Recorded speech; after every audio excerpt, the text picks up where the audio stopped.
Bro మా నాయన తాగుడు ఆపితేనే ఇంట్లోకి రమ్మన్నాడు బ్రో. మరి తాగుడు ఆపేసావా? 10 రోజుల నుంచి బస్ స్టాండ్ లోనే పడుకుంటున్నా బ్రో.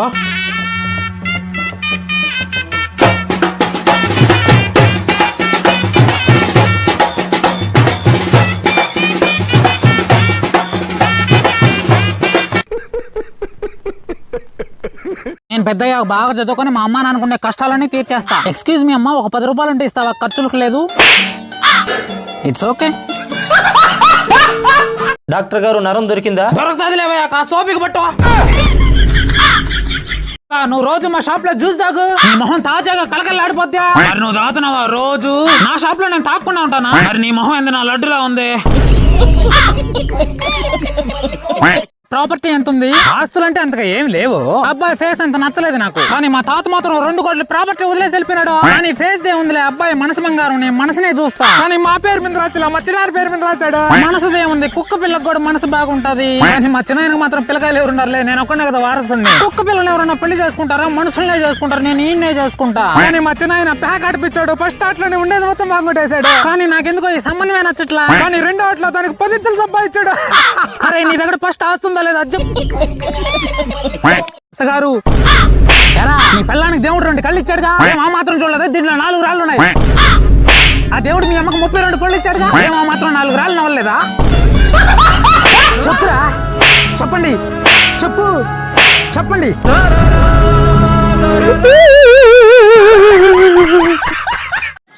ఏమండి, మీకోసం ప్రేమగా పాయసం చేశాను, ఎలా ఉందో చెప్తారా? ఆహా,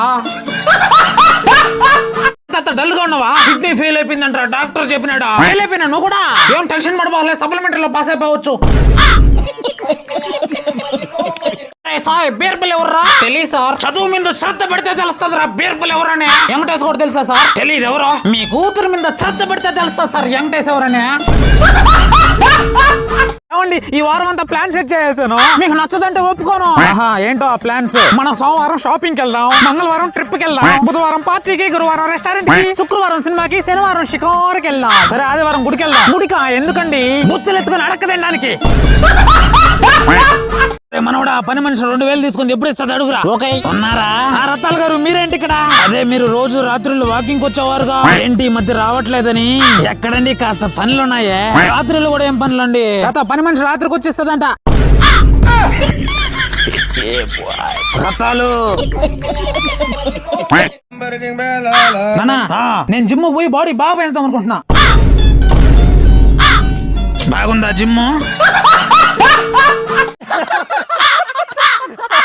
ఓడంత పెద్ద జోక్ కూడా వెళ్ళేది, ఎందుకు అంత నవ్వుతున్నావా? ఏం లేవు, నైట్కి పార్టీ ఇస్తున్నాడు. మనకున్నది ఒకే ఒక్క జీవితం రా, ఎప్పుడు కూడా మనం బయట వాళ్ళకి సహాయం చేయాలరా. 10,000 మచ్చా. నేను చెప్పేది బయట వాళ్ళ గురించి రా, మీరు నా వాళ్ళు. ఎవరికి బ్రో నువ్వు గొప్ప? నా బ్యాంక్ బ్యాలెన్స్ ఎంతో తెలుసా నీకు? నా బ్యాంక్ బ్యాలెన్స్ చూస్తేనే నువ్వు కళ్ళు తిరిగి పడిపోతావు. ఇప్పటికీ మా ఇంట్లో 20 మందికి అన్నం పెట్టాక బయటకు వస్తాం మేము, తెలుసా నీకు? అన్నదానం చేస్తారట, అయిపోతుందంట. అవునా? పులుసు అన్న ఎత్తి పెట్టండి నాకు నాయనా.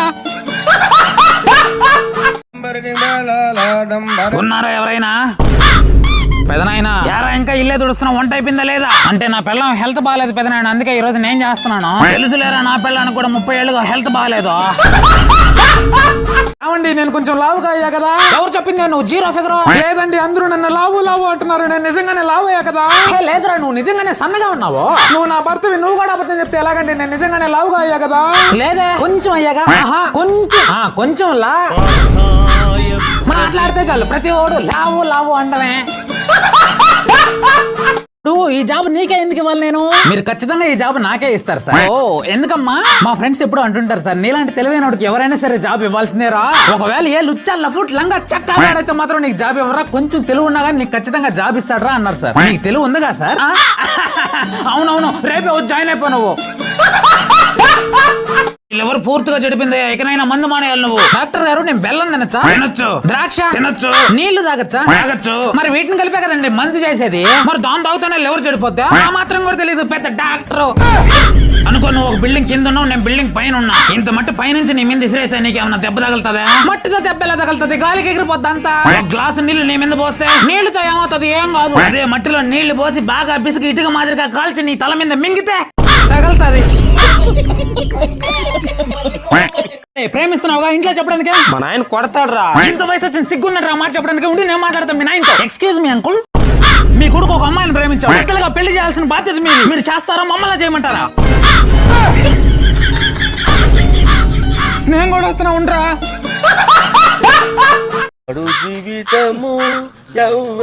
అన్నా గూడ్రుకి ఎలా పోవాలన్నా? అలా వెళ్ళండి అన్న.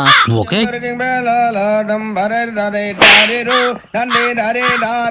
అన్నా, నువ్వేంటన్నా గూడ్రుకు వచ్చేస్తున్నావు? చెప్పుంటే ఇద్దరం ఒకేసారి వచ్చుంటాం కదా. వైన్స్ టైం అయిపోయిందిరా, తొందరగా పోవాలి. మావా ఈ మధ్య మనం రోజు ముందెక్కు తాగేస్తున్నాం మావా. వాడు చెప్పింది కూడా కరెక్టే కదా మావా. ఈ నా కొడుకులు నాకు నేర్పించి ఈ రోజు నాకే నీతులు చెప్తున్నారు. అరే ఏమైందిరా? అన్న మా అన్నకు పాము కరిసిందన్నా. అరే తమ్ముడు, మనకున్న ప్రాబ్లమే ఇదిరా. పాము కరిసిన వెంటనే టెన్షన్ పడిపోయి పాము అనేస్తారు. ఫస్ట్ ఆడు కూర్చోండి. ఫస్ట్ నువ్వు టెన్షన్ పడుకున్న పడు. తమ్ముడు ఎప్పుడు కూడా పాము కరిసినప్పుడు టెన్షన్ పడిపోకూడదురా. ఫస్ట్ పాము ఎప్పుడు కరిసినా రిలాక్స్ కూర్చోవాలి. తమ్ముడు అసలు పాముల్లో 2 రకాలు ఉంటాయి. ఒకటి విషపూరితమైన పాము, 2 విషం లేని పాము. విషం లేని పాము కరిసిందంటే మనకేం ప్రాబ్లం లేదు. విషం ఉన్న పాము కరిస్తేనే మనకు ప్రాబ్లం. విషం ఉన్న పాము కరిసిందంటే వెంటనే హాస్పిటల్ తీసుకెళ్ళాలి మనం. ఇప్పుడు మా అన్న కరిసింది ఏం పాము అన్నా? ఇది విషం పామే ఉన్నట్టుందా?